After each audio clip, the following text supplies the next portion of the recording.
mikrofonu asistent Slávie, pan Radek Hlavatý. Po dnešním utkání ve Frýdku Místku, pane trenére, vezete do Prahy 3 cenné body. A jaký to byl zápas vaší optikou? Určitě si těch bodů velmi vážíme, protože to bylo hodně těžké utkání. Z začátku nám úplně nejeli nohy, ale postupem jsme se dokázali zlepšovat.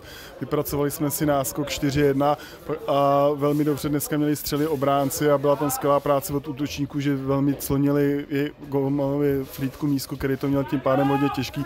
Dokázali jsme se tím pádem prosadit. Škoda, že jsme to zkomplikovali gólem na 4-2, pak měli domácí velký tlak, ale Olda předvedl několik fantastických zákroků. Tím nám dal šanci na tu výhru a závěr byl, že to kluci neskutečně odmakali, zblokovali spoustu střel a byli jsme odměněni 3 bodama a jak říkám, strašně si tohle vítězství vážíme.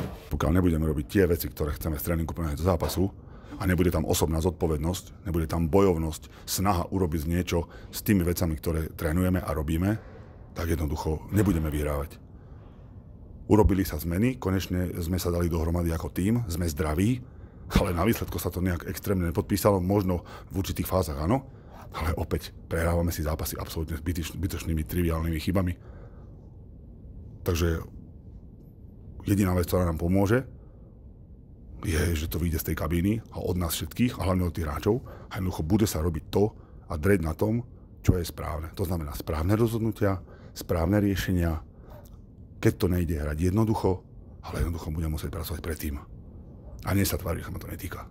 Ja som dneska možno veľmi kritický, ale jednoducho tomu vždy neostáva.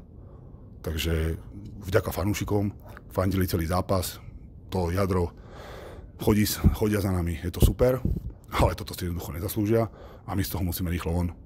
A jednoducho tá kritika na nás musí byť vytvorená, pretože v komfortnej zóne vie hrať každý.